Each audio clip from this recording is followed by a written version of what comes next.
Good evening. A very warm welcome to all of you. We will get started and hope you're having a good start to your new week or gearing up for the week here in US. Let me share my screen and we shall get underway in a sec with our opening prayers like we always do. Okay, we'll get started with our opening prayers.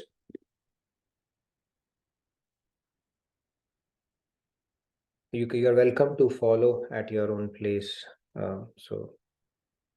Gurur Brahma, Gurur Vishnu, Guru Devo Maheshwaraha, Guru Sakshat Parabrahma, Tasmai Shri Guruve Namaha. Vasudeva Sutam Devam Kamsachanuramardanam Devaki Paramanandam Krishnam Vande Jagadguru Krishnam Vande Jagadguru. So Radhe Radhe, good morning, good evening, everyone. So today we will get started with our soul soup. I was provided this feedback, it would make more logical sense to start with our soul soup and then we'll get into shloka and have continuity leading up to the discussion that we're going to have. So let's get started. We are on the series of success, happiness and fulfillment series that we are doing, and we've been talking about what is success in life. And this definition of success, the first one we did was be good. And today we will talk about do good. What does it mean, do good? And then as a consequence of that, we feel good, that we will going to talk about tomorrow. So now doing good, of course, that is also a bit contextual, right? That definition it is. But then if you look at it, it is like doing the best in the work that we undertake.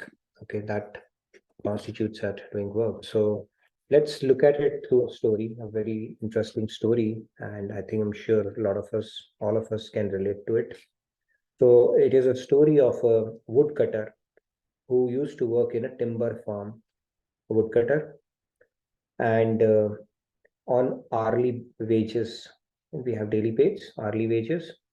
So a researcher who was of behavioral psychology, he approached him and offered him a job in his farm at double the wage. So whatever he was getting X amount, he said, I'm going to give you 2X.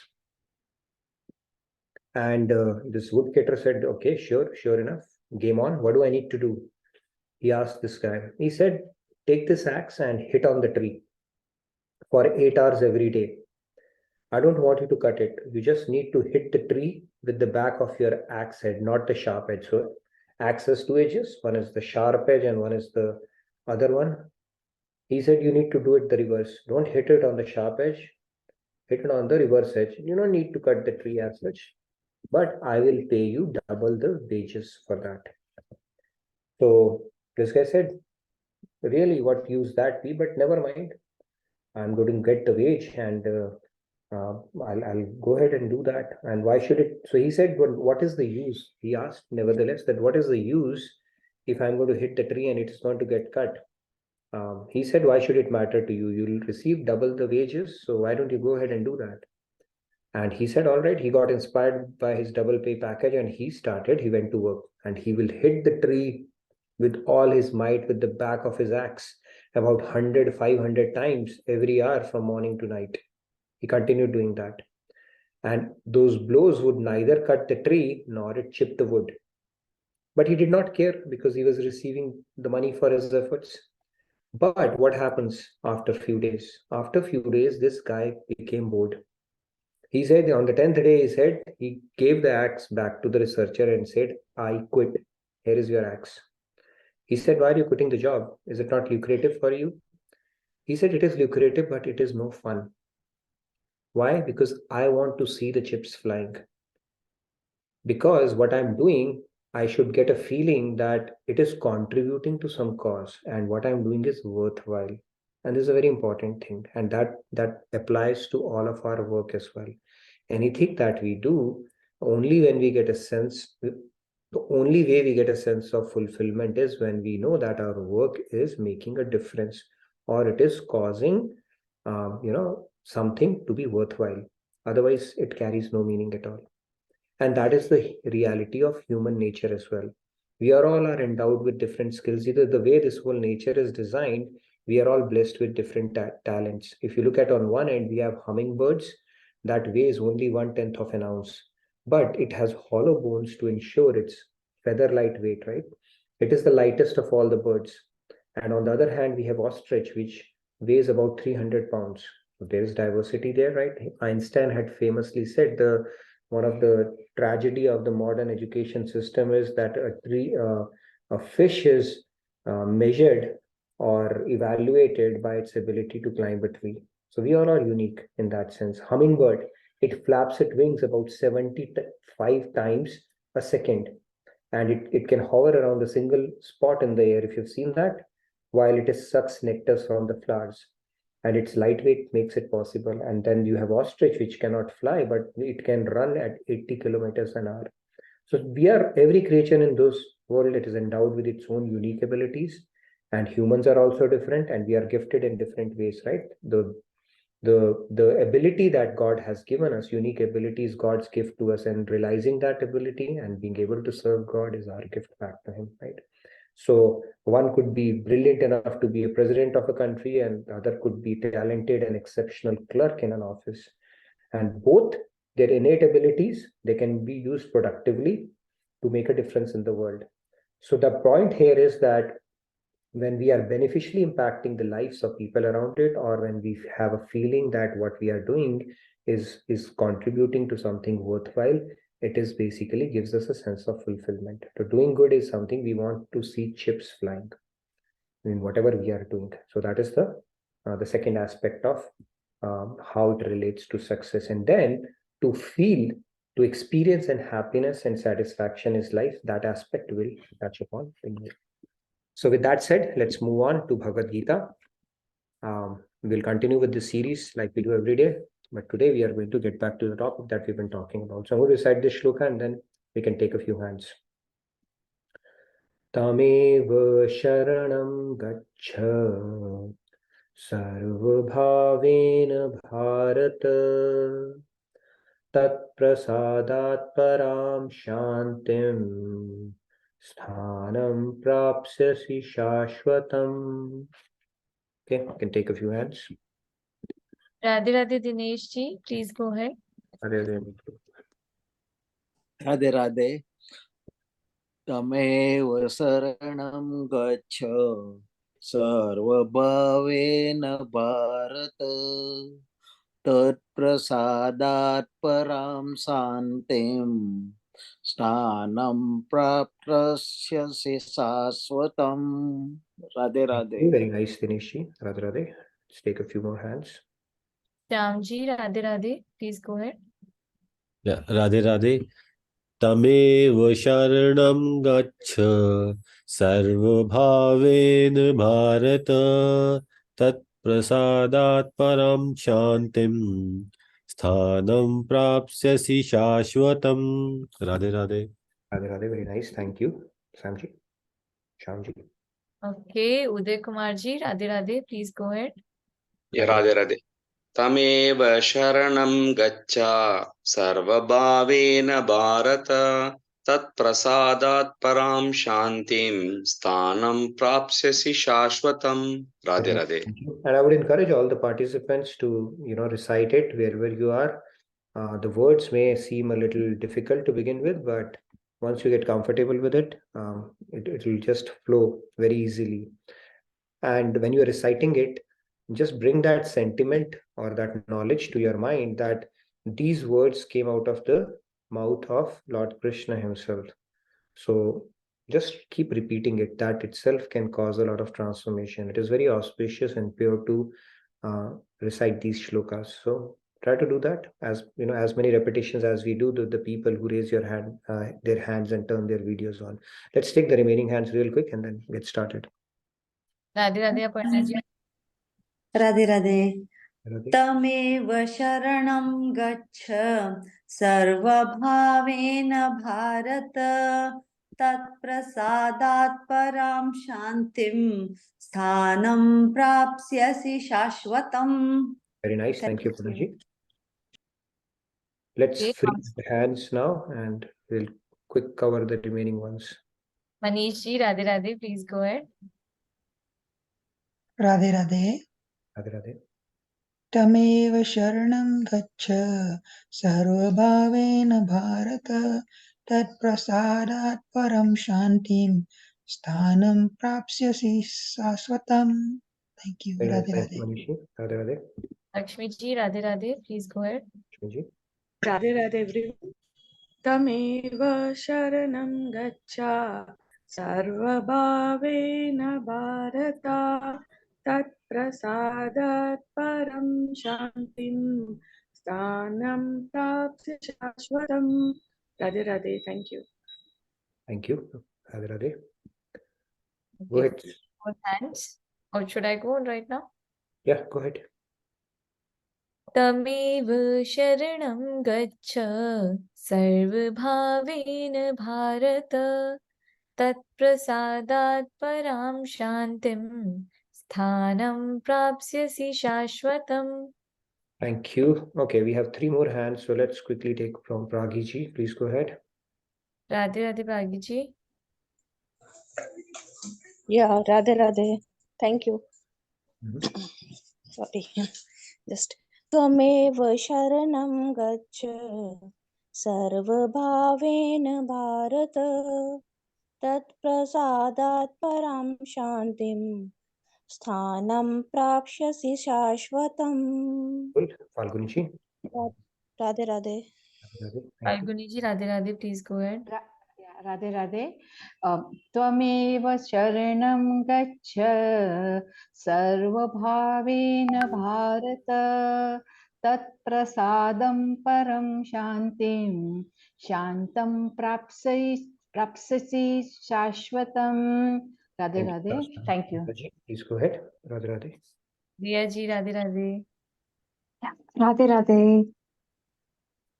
तमेव शरणं गच्छ सर्वभावेन भारत तत्प्रसादात् परां शान्तिं स्थानं प्राप्स्यसि शाश्वतम्. Very nice. Thank you, Riya ji. So let's get started. So Lord Krishna is saying here, surrender exclusively unto him with your whole being, O Bharat. By his grace, you will attain perfect peace and the eternal abode. Let's get to the topic then. Why grace? Right? We spoke about that. So we do sadhan bhakti, the efforts that we put in, and then there's a divine intervention that happens from above, right? So they say there are 2 forces that happen. You can't solely wait on the grace itself.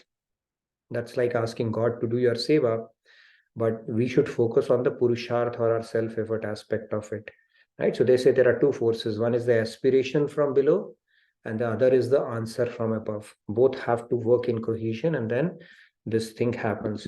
And this grace has been spoken about by in our scriptures and by multiple Jagat Gurus as well, right? Some call it as that aspect, basically the prasad aspect of God, which he bestows, and there is no price for it. And how do we get grace?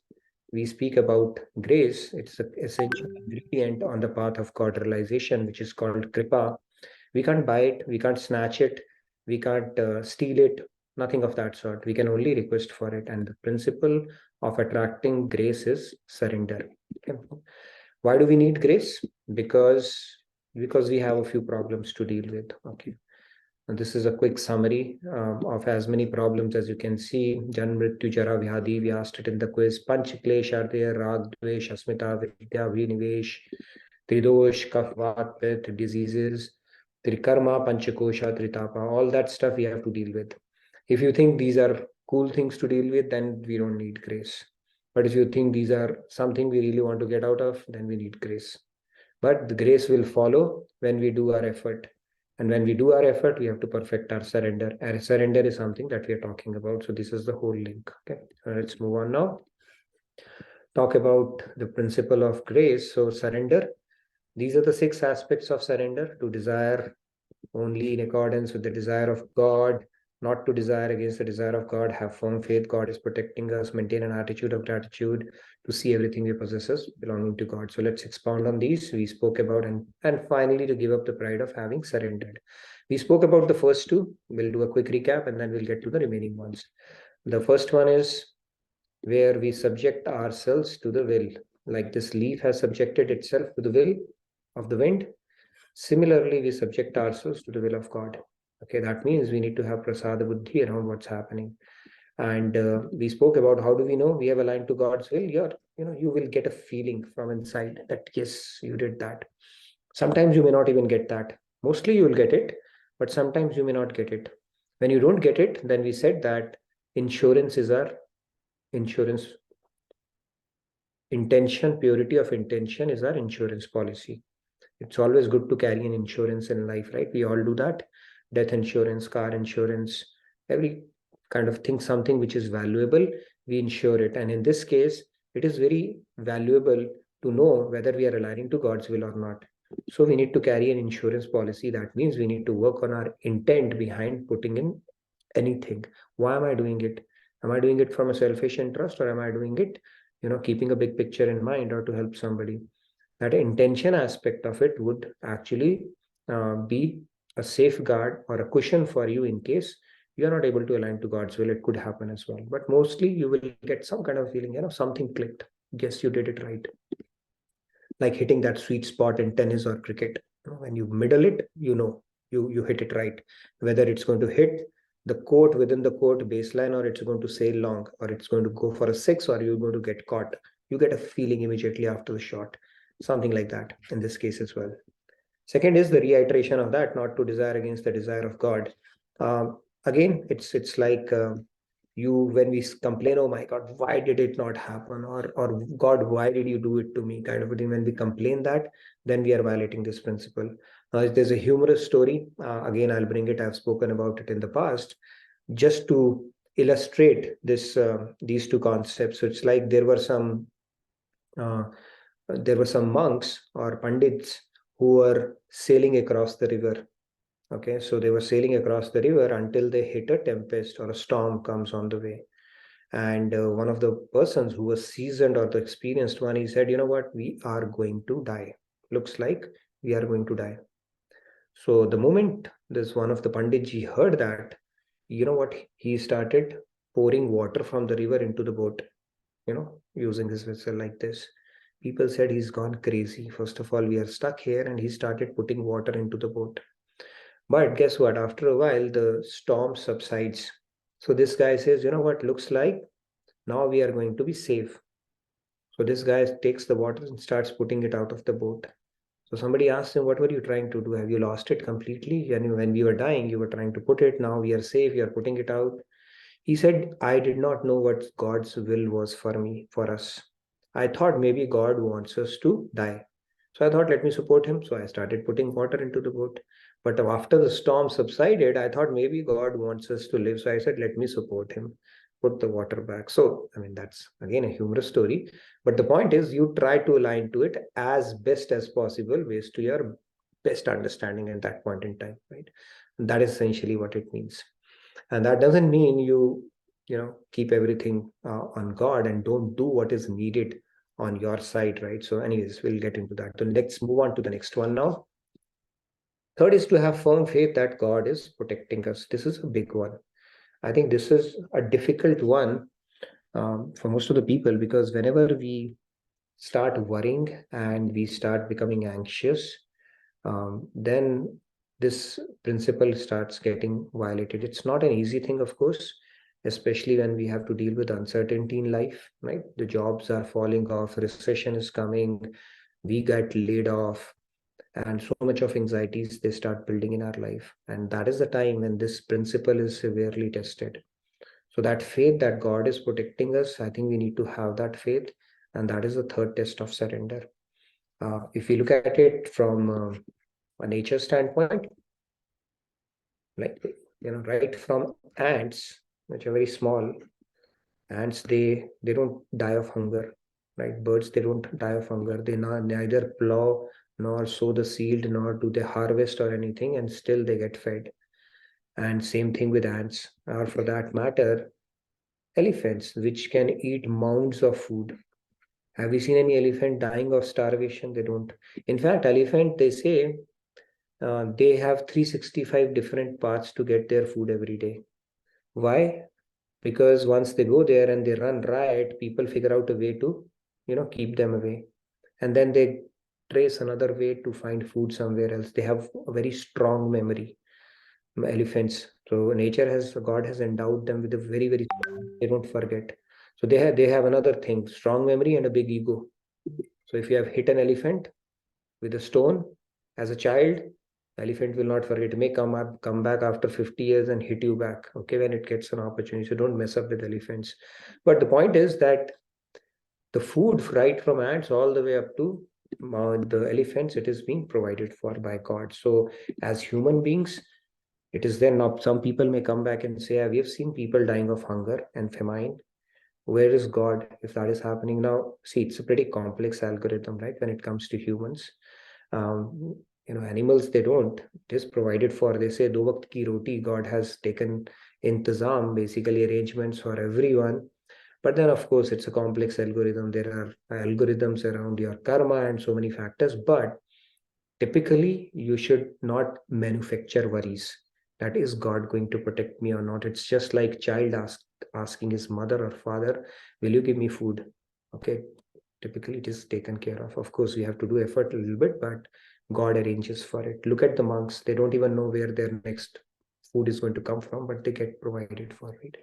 So this test, this is something, there's a story here where, Lakshmi, even ants, right? When ants, who leads them to a cashew? It's not like an ant is going for a evening walk or a morning jog, and by the way comes across a cashew. Something inspires it to get to the cashew here.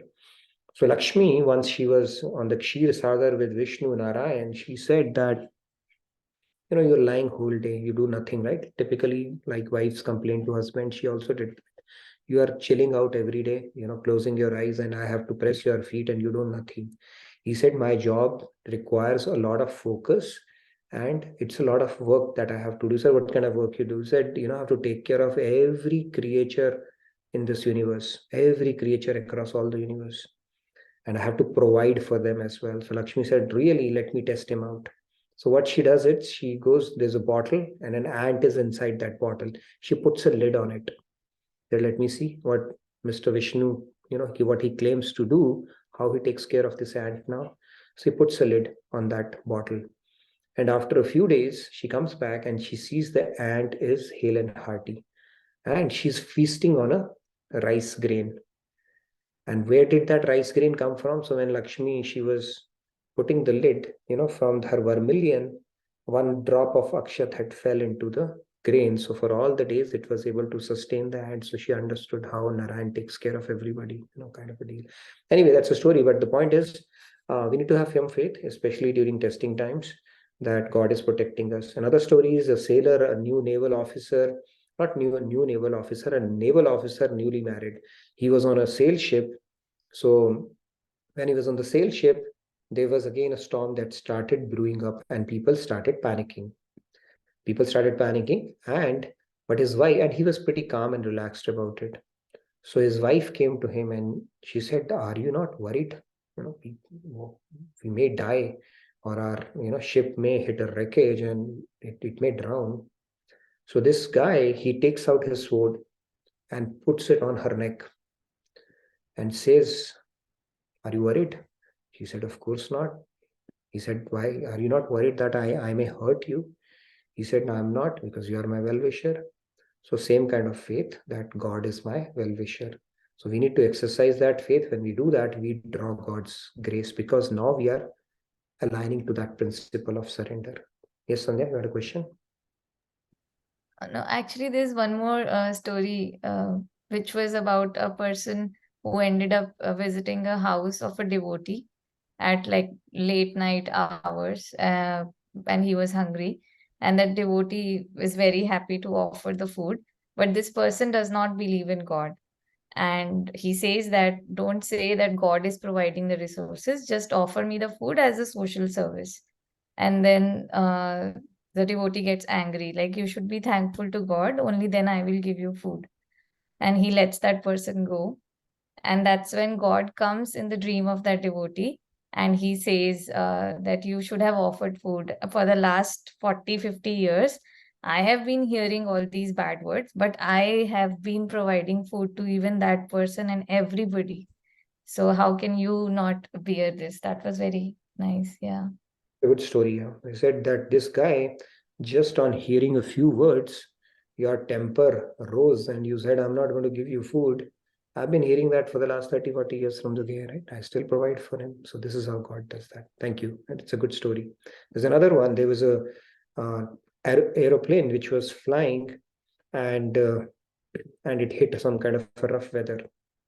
And people were panicking. It's not fun to get turbulence mid-air, right? And there was a girl who was nonchalantly and calmly playing with her video games, least bothered about it. So they said, you're a little girl, are you not worried? This plane is doing this. Co-passenger asked her. She said, no, I'm not. He said, why? He said, my dad is a pilot. He'll take us safely home. So that faith she has, right? Her father is driving. He will take care of it. That confidence is there. So similarly, we need to exercise it. And these times, I think the attitude is to treat it like a test, God's test on this third option. In fact, when we fear, we are actually what do you call that, undermining the authority of God, or basically it's like not respecting God, so to say. When we worry and unnecessarily manufacture fears in our head, okay, unnecessarily when we do that, because fear is something which is a speculative event which may or may not happen in future, but in the course of creating that fear and worry and anxiety, we have given up an opportunity to practice this third principle. So this is the key. Let's move on to the next one, which is called attitude of gratitude. This is a great one. We've just passed Thanksgiving. Attitude of gratitude, in fact, it is said the way our neurons, they are wired together, it releases that, from neuroscience has done, when we do gratitude, it releases certain things which actually makes you feel good. It actually facilitates the release of serotonin. So people in depression, I think Martin Seligman, I think he's one of the leading authors of positive psychology. He treated about 70, set of patients and said, you start writing 3 things every day about something that you're grateful for. And just by doing things, 76% of the people, they were able to not get out of, but they started showing better symptoms around it.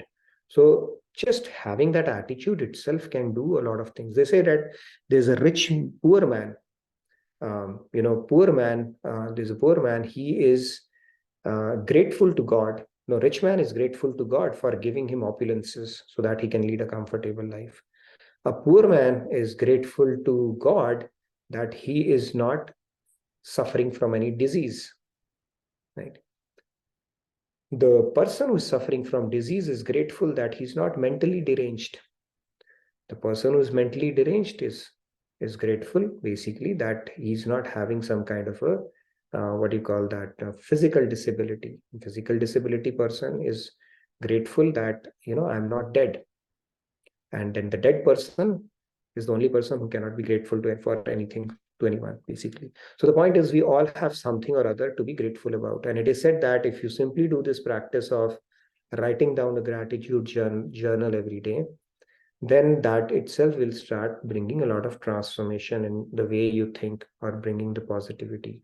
And then marvel at things around us. We start taking so many things for granted in our life. The fact we wake up every morning, that itself is a good reason for us to be grateful to God, right? How many seconds of day he has given us again. The fact that we are able to breathe fresh air, fact we are able to put foot on the ground, the seasons, the beautiful sunrise that we can enjoy through these eyes, the sunset that we can enjoy, the dew drops that fall, the seasons, the rainbow, so many things that we start taking for granted. So we lose that sense of awe about so many things, miraculous things that are happening around us, and we take it for granted. So what's the big deal? Sun has no better job than to come every morning. And what is moon? Actually, if you think about it, everything is a marvel in nature. Einstein had said that there are only two ways to look at this world: everything is a miracle or nothing is. So opening up that aspect of eye of us, it will bring in a lot of positivity in our life. And serotonin is good, right? Dose, you can remember, DOSE. The D is dopamine, which is the most inferior hormone that we go after. The kick that we get by venting out, the kick that we get by intoxication, the kick that we get by doing low value activities, watching a Netflix flick, or eating something which is not good for our health. It is called the dopamine kick. So that is the most lowly, we are addicted to dopamine. So that is something we need to refrain from. Actually, dopamine also has a play. You may argue that why is dopamine created? Dopamine is created so that we have an incentive to eat. Otherwise, if we don't eat, or we don't feel an inspiration to eat, then how will we sustain ourselves? So dopamine is needed, but we take it a little too far. We make getting those kicks our sole objective in life, then it becomes a problem. Then is oxytocin, which is released when we do social bonding with friends and people we like to talk to and meet, relatives, hugging them and all that stuff, which is good. And third is serotonin, which is a very superior kind of a hormone, which is released when we have attitude of gratitude, or when we help somebody, or when we do noble deeds, anything that we do, or when we align to God's will, then also serotonin is produced, by the way. So this is the best thing that we can make our body secrete. And endomorphin is also good. It gives you a relaxation after a tough day at work. When you play and your muscles ache, right? That's when endomorphin, the last one, is released. But serotonin is the one we should really go after. Yes, Nanikji. And it is produced in abundance when we start exercising this attitude of gratitude, right? Expressing our thankfulness to God for so many graces that we have received. Right? Yes, Nanikji, you had a question? Radhe Radhe. Yes, I have one question. When God created us, then it was required for Him to give us the to breathe and to walk. So these are really requirements. There are many other graces I can think about it, but these are the necessities for us to live. Agreed. So now if a child, you go to child and you tell child, all the things that you are getting, and the child says, as a father, it's your duty.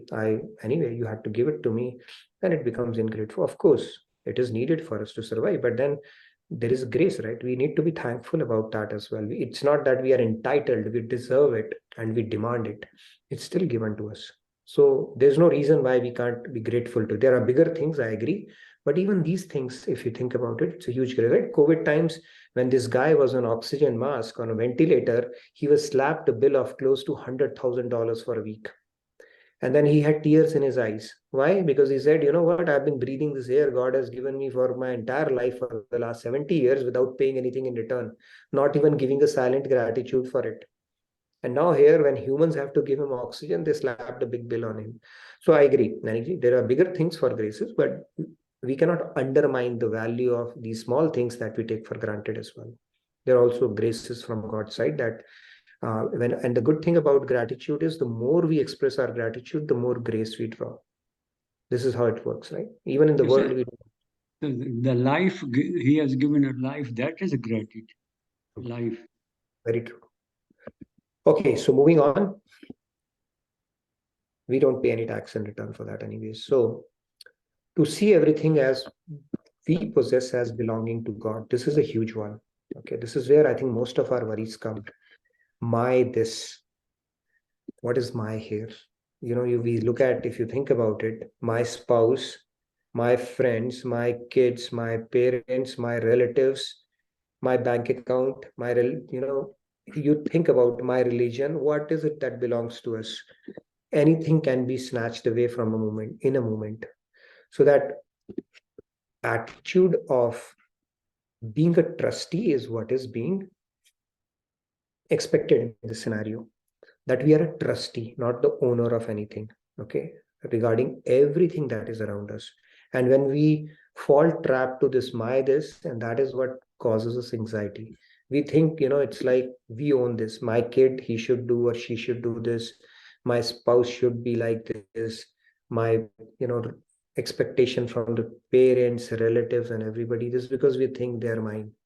Actually, if you think about it, it's a sense of trustee that we should look at. It's a privilege that they have come, they have been put in our lives, especially if the relationships are good. And even if they are not, then there's a reason for that, right? God might have designed a test for us so that we can come out of it better and stronger. But having that sense of belongingness or not belongingness, ownership is something we need to refrain from. Okay? One of the stories is when Shivaji, he saw his guru begging in his kingdom. So Shivaji did not feel, he said, okay, I'm a king. I own so much of money and so much of luxury, and my guru, Samartha Das, I believe, he's begging. So this is not befitting of me to let him beg. So he goes to him and said, you are my guru. I don't feel good, seeing you beg. He said, you know what? I beg not because, I have some special needs. It's because in the process I can engage with people and then can, exchange some divine knowledge with them and give them that. So that is perfectly okay. He said, no, still, I offer my kingdom to you. I can't see you like begging. So everything that I have belongs to you only. So his guru looks at him. He said, fine. He said, then put your kingdom in a chit and offer it to me in my begging bowl. So he puts it, it's like, hey, my kingdom belongs to you. And he puts it in his begging bowl. Now what happens? Does Guru run away with it? No. He said, all right, I accept it. And he said, now that it belongs to me, I give it back to you. And now you rule as if you are a caretaker, not as an owner. So that is the mindset. Right? So when we become prime minister, president, or somewhere, even these days in leadership also, they say the leadership through servitude. So when we have that mindset of serving, not as an owner, but as a trustee, then that is what is expected from this particular principle that we're talking about. But nothing belongs to us. Right from our bank balance to all the relations, anything can be snatched away in a moment. Nothing belongs to us at all. Right? So when we worry about our kid and stuff like that, God must be smiling. It's just like, if let's say your neighbor comes to you and says, you know what, I'm really worried about your kid. And you'll say, who are you? I am his mother or father. Why are you worrying about him? I know what is best for them. Similarly, when we worry about our kids or our parents and people around us, oh my God, God must be smiling. They belong to me before they belong to you, right? So be rest assured around it. So this attitude that everything belongs to God, I think that knowledge has to be solidified in our head, especially whenever we start worrying about relationships and things around us. And that is also very, very important concept. This is the fifth principle of surrendered. And then the last one is, now what is it? God created this entire world. It existed before we were born and will continue to exist even after we die. And true owner is God himself. We forget the proprietorship, then we think of something belonging to us. And this problem makes us repeat in this world as well. Why? Because we invariably attach our mind to one or two people in our lives. Now, if we don't find people, we'll find a pet, but we'll find somebody. Chitta has its vritti of getting attached, right? This chitta of us, it gets attached to something. It needs something to get attached to. You say, no, I'll not attach it to, it's not possible. You have to attach it to something. It is meant to be attached to something. So then that chit gets attached to somebody. And then in every lifetime, we start playing that role very seriously. It's like you are supposed to be a witness as a spectator, but then you start going to the stage and dancing along with whatever is happening. It could be your daughter, it could be your son, your spouse, or whatever. And that drama actually makes us repeat in this world. So this is the fifth one. And the last one is give up the pride of having surrendered, right? So this is an important one. Now you cannot say, you know what, I am so surrendered and people around me are not. So what do I do? The very fact that you state that to yourself means you are not surrendered. Okay. So that pride has to be put in perspective. And then the way we can put it in perspective is, if I was able to do something worthwhile, it was only because God inspired my intellect in the right direction. Left to myself, I would have never succeeded. And we attribute it back to God and not take the pride of having surrendered, right? So this is how the process unfolds. And you cannot say that, you know, I have done all the 5 things, now I am entitled to your grace. So there's a story of a guy who did tapasya for 12 years. So he was sitting on a boulder and did tapasya for 12 years, and God manifested in front of him. So God manifested and he said, I'm very happy and I want to grace you. So tell me, what do I give you? He said, happy is fine. Then of course you have to grace me. So God was silent. He said, of course you have to grace me because I did tapasya for 12 years. Now you have no option but to grace me, kind of a deal, right? He's saying, so he's demanding from God because he did his tapasya. So God was silent until the boulder on which he was sitting, he started speaking. He said, okay, God, because he's trying to settle accounts with you, let first settle his accounts with me. He has been sitting on my head for 12 years. Can you make me sit on his head for 12 years first? So the point here is, you can't settle accounts with God. Okay, you can't demand grace that I've done this, so I need this. And you cannot have a pride of, you know, I have done so much of austerities, this, that. And when you start replaying it to your mind, your own self, then you are violating this principle as well. You know, you're going away from that, pride that might start getting developed within you, that I'm surrendered and I'm so great, kind of a deal. So this has to be watched against as well. So this is the 6th point of surrender. Now these points, if you think deeply about it, they are very, very profound. You know, even small instances in our life can make us violate these principles. So if you think about it, what am I going to say? Is it possible to run with your feet tied? If you've tried it, then good for you, but you can't. Okay, you will not be able to. Is it possible to speak with closed mouth? Good. If you agree, then there's a problem. Okay. Is it possible to laugh loudly and puff up one's cheeks at the same time? Not possible. It is not possible. It is impossible, and similarly, it is impossible for the mind to be attached to God and material world simultaneously. You cannot. So when you have this principle of surrender, that knowledge, you cannot let it slip. If you think about it, how will we subscribe to these 6 principles? We can practice, but end of the day, the moment this knowledge slips in out of our head, you will not be able to, you'll end up violating some principle, right? So because the world and God, both things cannot coexist. And our attachment to world is called infatuation. Attachment to God is called devotion. So only when we progress in devotion can we progress in surrender. It's a very simple principle, right? So when we start reducing our attachment to world and worldly objects, then only you can progress in devotion. You cannot say, I'm doing this as well as this. Not possible. Okay, our scriptures are telling us, I'm not saying that. So some people give a very convenient excuse to them, what can go hand in hand. Oh, I will love this person or I'll hate this person in this world, right? I will repeat with this person in hell or heaven, whatever it may take, but I'll do devotion also. It's an excuse your mind is making. You cannot do both things simultaneously. It is either or, but then it cannot be like a binary.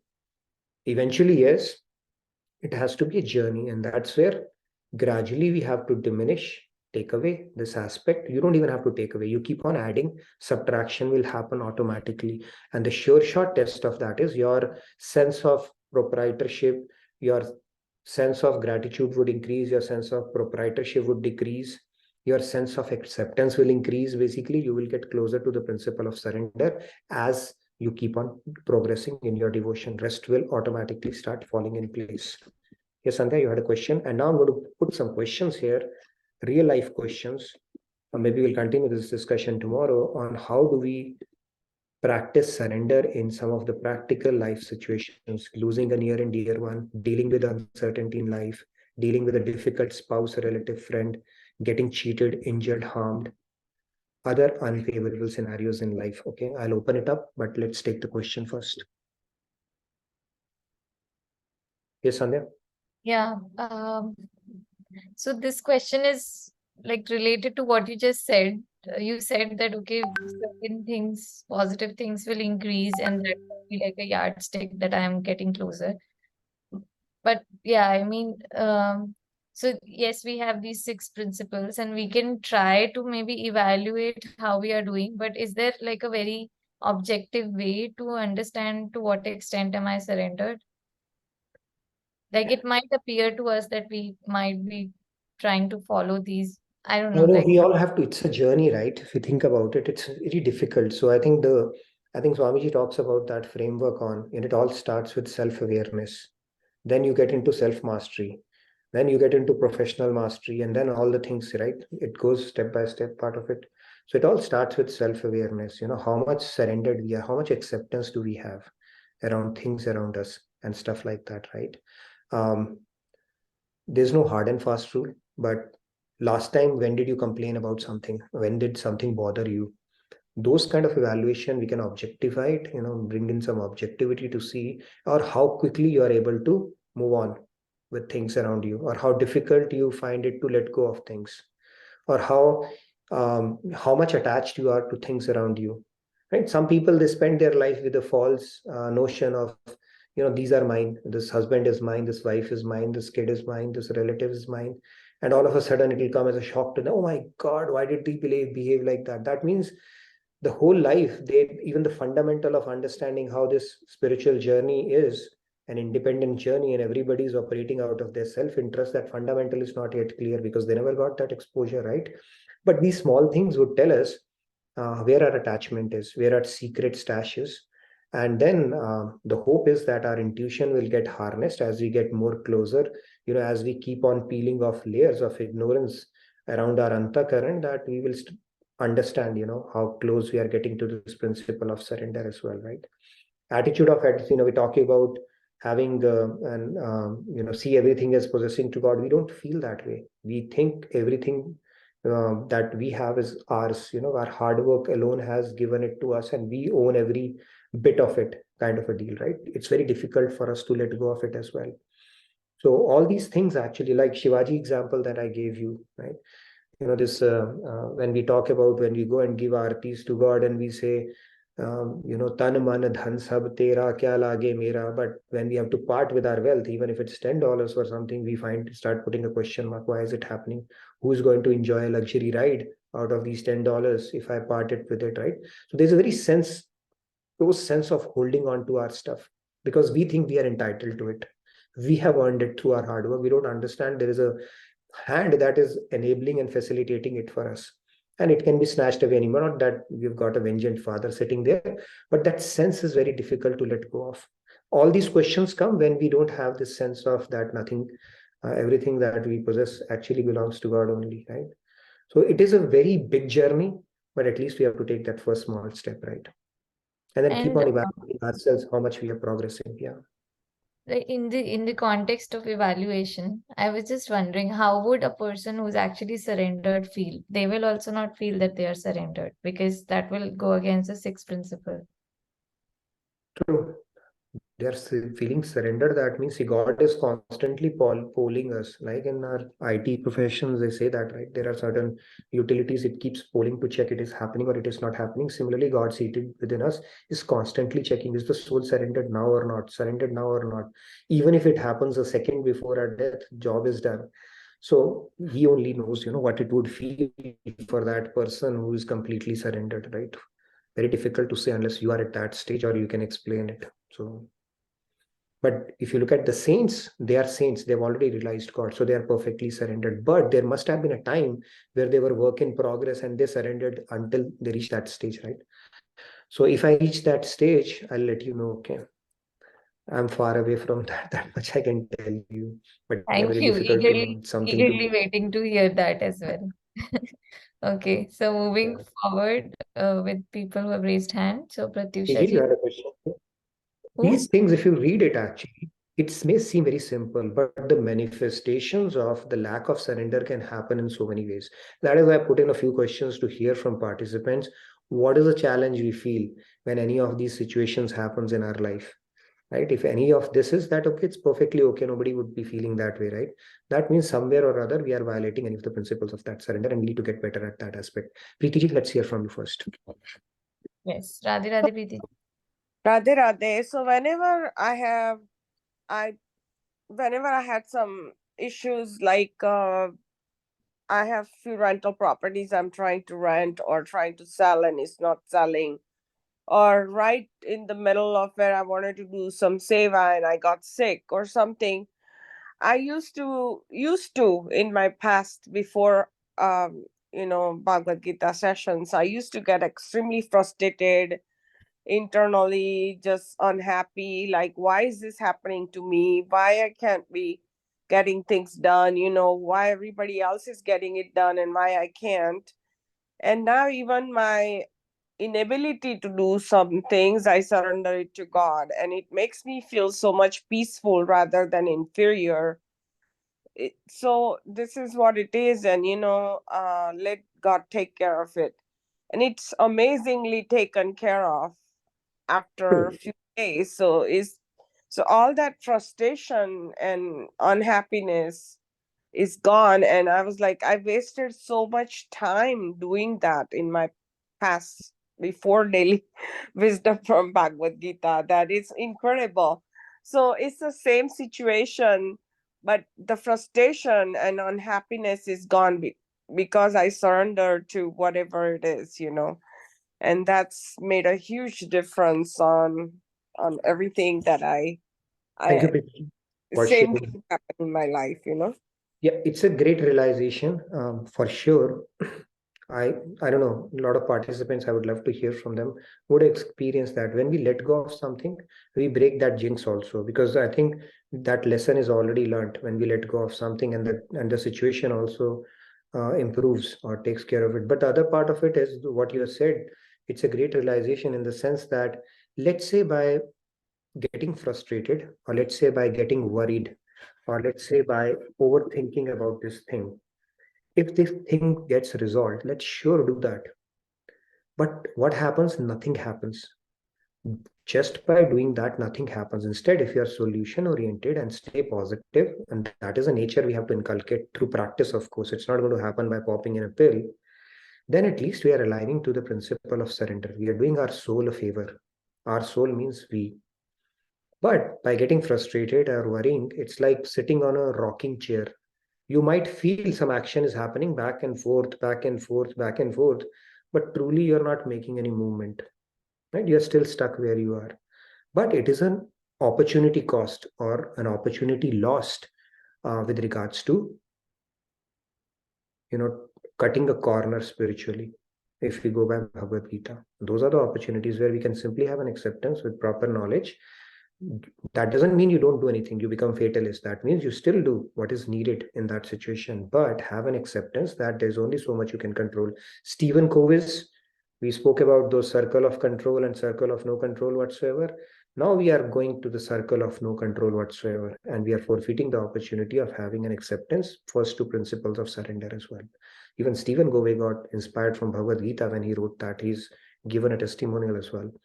So, but yeah, I mean, these situations tell us that by worrying, by building worries, anxieties, nothing truly comes out, but that's an opportunity lost to perfect our surrender as well. Yes, Pratyusha, you wanted to add something? Radhe Radhe Pratyusha. Radhe Radhe, Sandeep, and Radhe Radhe, sir. I have a question. So my question is, initially I was thinking about the relationship between surrender and what is the proportion to bhakti. So you already mentioned that it is directly proportional.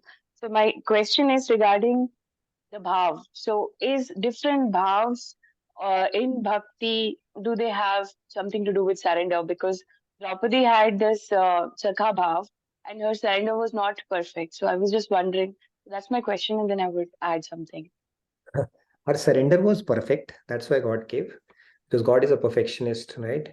But yes, her surrender was not immediate, right? In that case, The first resort was her own husbands, and then she went from the hierarchy, the elders, and then it went to it.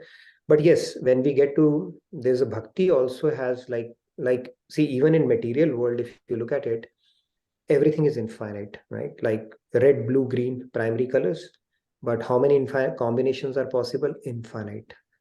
Sare Gama, Do Re Mi Fa Sol La Ti Do, Sare Gama, 7 suras. How many combinations? Infinite combinations. You go to any branch, pick up any science, anything, infinite. Material knowledge itself is infinite. So bhakti, the levels in bhakti are also infinite. Don't think that this, okay? And that also, there are a lot of gradations, right? We spoke about bhakti. Could be doing sakam bhakti, right? Like in case, or you could be doing nishkam bhakti. Within nishkam bhakti also, there are different gradations there as well, right? So those levels are there as well. But when you talk about bhav, in divine realm as well, the bhavs, there's finer, bitter, better, and all that stuff. Those possibilities are there as well. So in that sense, but they are already surrendered. The things that we are talking about, they are already perfected souls. And the very definition of perfected soul is who has already surrendered. Without surrender, you cannot. Yeah. So in God's eyes, all bhavs are same. God's eyes, if you think about it, all bhavs are same, but at the same time, if you look at it from God's preference standpoint, he would like to build. It's like for you also, would you like your near and dear one, the kid or whoever it is, a little formal relationship or a more informal relationship? Which one would you prefer more? More informal. More informal. So same thing with God. Formal is when you are going and, worshipping him as a subject-object relationship. A less informal is when you say, I'm going to serve you personally. A little more less informal is when you say, I'll be your friend. I can wrap my hand around you. A little more informal would be, I'm going to wield a stick and whack you as well if you don't listen to me. And most informal would be, you are my beloved. I can take liberties to do whatever I wish with you. But we are brave enough to go to that level. Sure, God will relish that most. And bhavs we spoke about.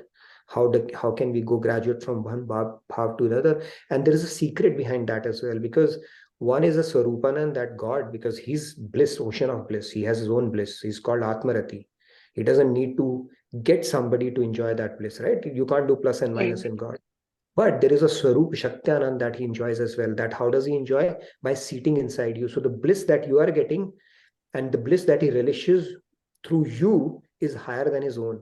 And that is where, when you give him the highest bliss of the most informal relationship, he enjoys it the most. And that is when he becomes your slave at that point. So they are all explained in our scriptures, right? Where he says, I become Bhaktavashya. So, and regarding the how to measure surrender, speaking from a little of what I understand is, uh, I think it is also related to how much attached your mind is, the level of vairagya that you have, like vairagya from the world and your attachment of mind to God. So for me, it was, I went through a phase in my life where I was not believing in God at all. So there it was like every second, if there is a problem walking anywhere, they'll come and say hi. Like that it was. And then the moment in Bhagavad Gita came and I came back to my senses, the attitude of gratitude came. And I think with that, I every situation I started, okay, let's see what happens if I say this to God. And I have noticed many times that things that I cannot even think of getting solved immediately get solved, just because I'll just pray. It's in your heart, and that happens. So that's what I would love. Like, if you have any of those attitude of gratitude, or that everything belongs to anyone, I think if you are able to inculcate in your life, then surrender automatically will come. True. It's a great realization. Thank you for sharing that. I was telling the other day, right? It's the delays from our side, the inadequacies from our side. The moment we start tapping into it, God is already willing to open up, because now you've started fulfilling the purpose of human life, right? So it will open up the floodgates for you. And you get the joiner's bonus, of course, with a lot of realizations. And then the paths become sweeter and better as you go along, for sure. It's a great thing. The sooner we add this dimension to our life, the better it is, right? We keep on postponing it. Our mind will keep on playing tricks with us. Let me settle this down. Right now, I'm doing well at my job. Let me get this, and it can wait. And then once my kids will settle down, then during retirement, these are all the excuses your mind is making up. The fact of the matter is that nobody knows how far they are from their exit, and secondly, it's a wasted opportunity if you don't add this dimension now. Why? Because there's no plan B in life. Okay, but if you do it now, you do it next life, or you do it the life after. It's not a matter of if, it's a matter of when. It's a very simple thing. Nobody has a plan B or C in life. Okay, whether you come through looking at, or if you get that exposure for whatever reason, being smart about it, or Maya will whack you and bring you to, because Maya is eventually going to serve his master only. So Maya will give you its whiplashes, and then you will be forced to come. So smarter people, they don't wait for that. They simply add this dimension and start reaping the benefits in their personal life, professional life, and then enrich their life through these timeless teachings. Great. Thank you for sharing that. Let's move on. Let's take a few more hands. And I know we are closing in, and then we have to get into our next segment. Is there anything special that we want to talk about? We have somebody talking about Monica ji. So is it your turn today? Why do I talk your name every day and you say no? Okay, whose turn is it today? Falguni ji, are you going to talk about it? Falguni ji, I think, said Wednesday or Tuesday, something like Let's that. coordinate that so that we know the names, and I don't. But then serendipitously we got 2 testimonials that way today, Nitin ji. Preeti ji as well as Pratyusha ji, both of them said how after Bhagavad Gita things changed for them, which was beautiful. Thanks for sharing. Serendipity, this is called, right? So thank you. We are looking for some video bites coming in and saying how Bhagavad Gita is, leading up to the Gita Jayanti that is coming up. So thank you, Pratyusha, and thank you, Preeti ji, for sharing. And I just got message from Falguni ji that yes, she will speak today. Oh, so Falguni ji, please go ahead, and then we'll take the remaining hands too.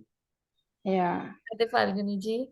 Yeah, Radhe Radhe. Yeah, thank you so much for giving me this opportunity. But first, I will just want to thank Preeti ji Talati because she's a very good friend of mine, and she's the one who actually, introduced me to JK Yoke in January 2023. And of course, Nitin ji for your Bhagavad Gita classes, Sandhya ji, and the rest of the JKO family. So I want to three small minor changes which I have seen in myself after I have started attending this Bhagavad Gita classes. So I'll just give those three instances where I can see changes. So one is I know that previously whatever, I'll just give an example of what was happening previously and what is happening now, so that the contrast becomes very apparent. So I'm a retired professor in economics, and I retired some 3 years back. So previously, when I used to do work in the department and present papers and so on, and when I was appreciated for my good work, I used to say, oh wow, I did a good job, I tap myself and say, oh, fantastic, Falguni. But now, no, looking back on those things, I feel, no, I did not do anything. Whatever I did, it was God who gave me the talent. He gave me the resources, the energy to do that. And that is why I was able to do it, So now, even if I write something like a travel blog or whatever, do good cooking, and if I'm appreciated, I always say, no, it is not me. It is whatever I'm doing, it is God who is making me do it. He's the operator and I am the doer.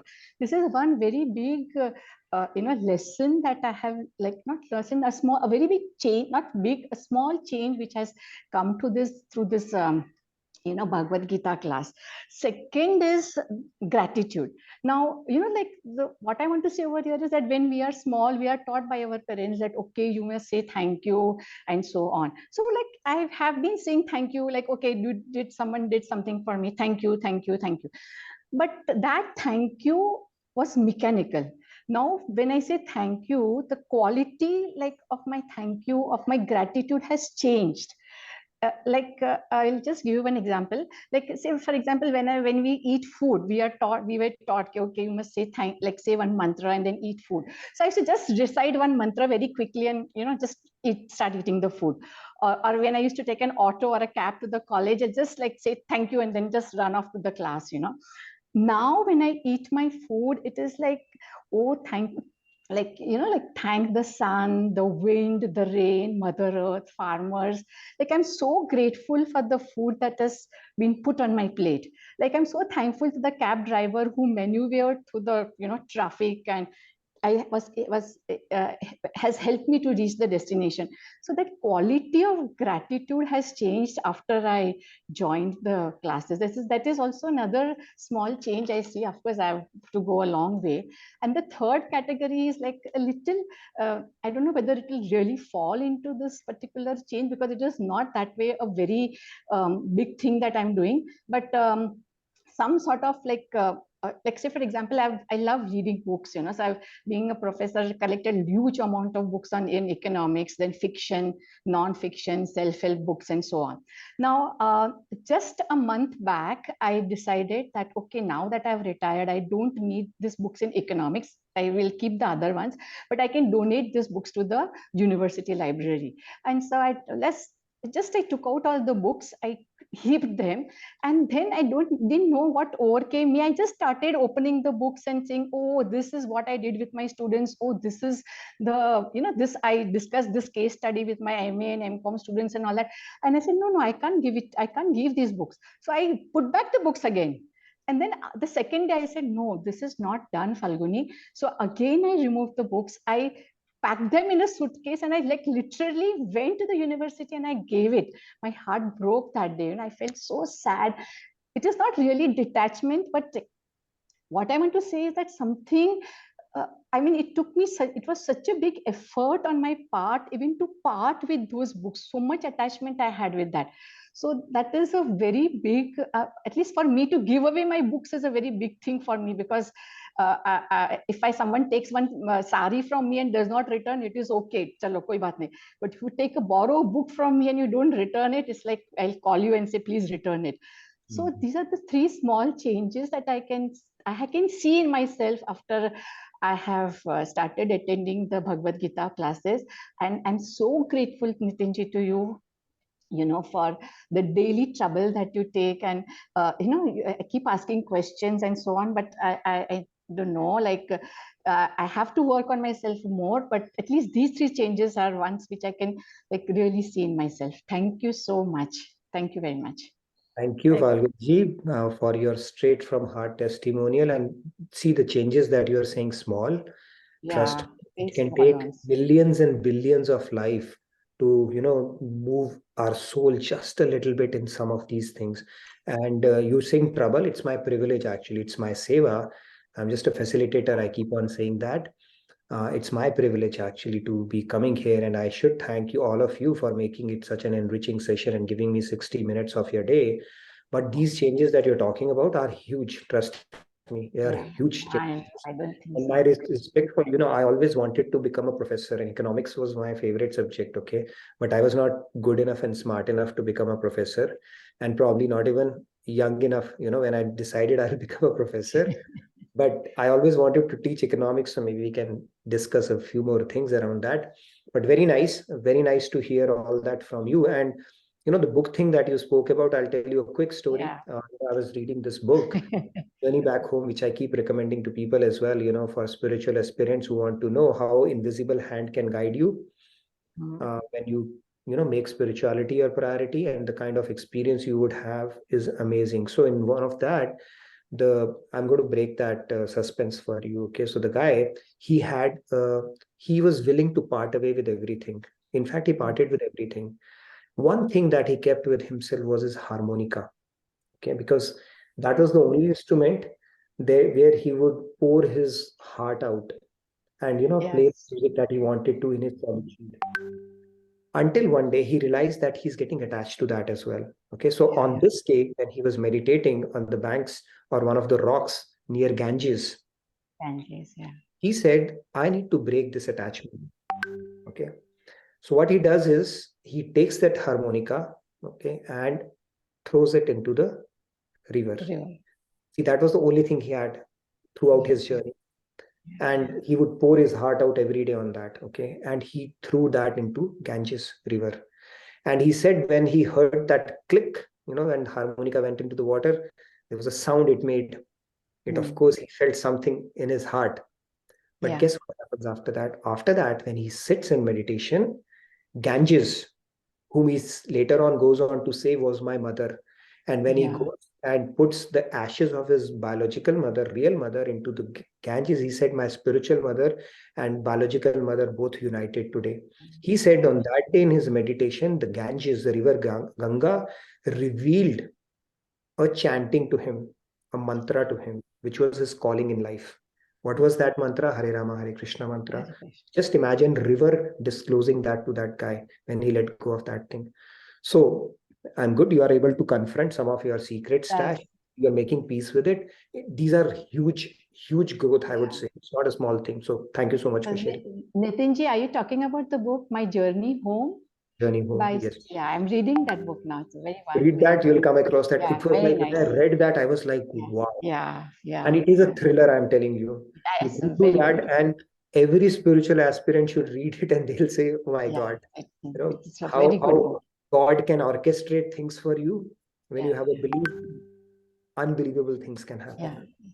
Thank you. Thank you. Thank you so much, Falguni ji. It's been a privilege having you on these sessions, and thank you so much for taking out time and sharing, all the things that have happened with you.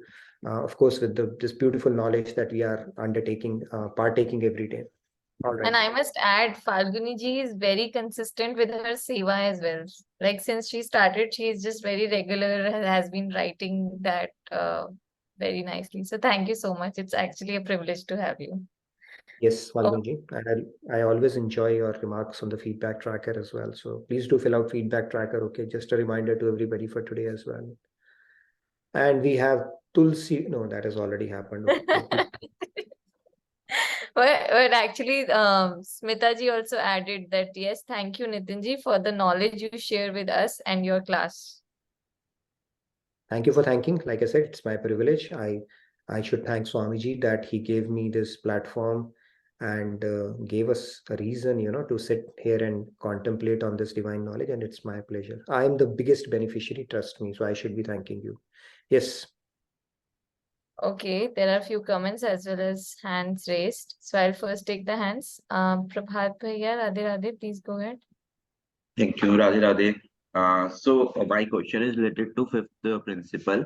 As here I can see it's mentioned like to see everything we possess. But what happens to me, I used to, I used to see everything that everyone, or you can say anyone, possess as belonging to God. Likewise, if like my family is doing anything for me, I'm thinking like they are not doing. The doer is God only, and he is the one who is having everything and helping me out in different aspects. So similarly, if I am going out and I used to, in gurdwaras we used to get langar or something. So I used to feel like I am getting it from God only. But there are certain things like I heard from somewhere like if you are in grahast, then you should not have food in langars and other things like going to temple and you are having it, although you are donating, or maybe there are different aspects, but you should not have that thing. So what I believe is like if I can see like everything belongs to God that anyone has, then is there any harm doing anything like taking help from if they are doing anything and we are considering it's belonging to God, then we should be thankful to God, right?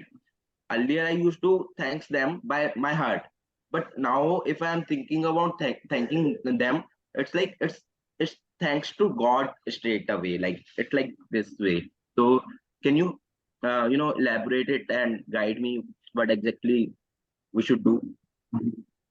No, end of the day, of course, it's God who inspires, but behavioral competence demands that there's no harm in thanking them as well, because God chose them as an instrument. So we can give them credit. There's no harm in giving them credit, especially if, behavioral competence demands that, and that person is expecting, there's no So you know deeply, deep within that it is God who's enabling it through them. But if God is choosing them instrument, then what's the harm in giving them credit around it?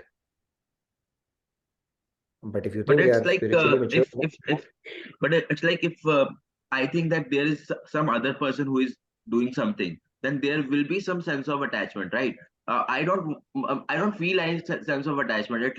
It's like God only that who is doing everything. So that person is doing because the God, the Paramatma is also in that particular person, and that person is like an instrument only. true. So that is fine. In your heart, of course, you can express gratitude to God, but in worldly ways, right? Not everybody is at that platform. So we have to be a little smart there about it, right? They may expect that, hey, what kind of a guy he is? I've done so much, and he's not even saying a lip thank you to me, right? So we have to be smart around operating in the world, what those people are expecting around us. Otherwise, we'll pick up what you call that. They may say this guy is very ungrateful. Let me not help them next time onwards, right? You might be okay with that, but it may create a bit of a friction or some unmet expectations, especially when we are dealing with you. So you take a call around it. If you think that person is not going to care, then who cares? But if you think Basically, extending a it's little to bit of please thanks to them. them is fine, then it's fine. So basically, it's to please them. Like they will continue what they are doing. So We to have to do appreciate song them. and natak in this world, okay? That is why Okay. we are kept in this drama of life. So we have to do our natak to perfection. That doesn't mean we are giving our mind and heart to them. But doing natak, there's no problem at all, right?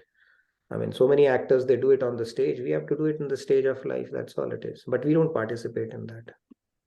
Do that natak perfectly. That's all. If you're having You problem, will win Oscar. that means we are not doing our natak perfectly. That's all it is. Okay, moving on. Should I quickly read the question in the chat or? Sure, I think we are overshooting time today. So Oh, what it's we'll do, already carry forward. 10:16. I know we have a 5 a.m. club. Okay, so we need to wrap it up on time. We have already eaten up into our chanting time today.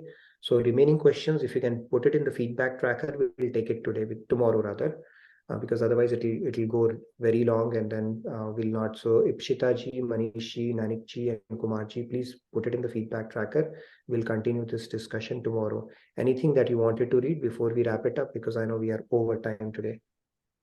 I mean, I think this question can also be probably put in feedback tracker. It is about, you said infinite ways to surrender. So that's the question is around that. Infinite ways to, did I say that?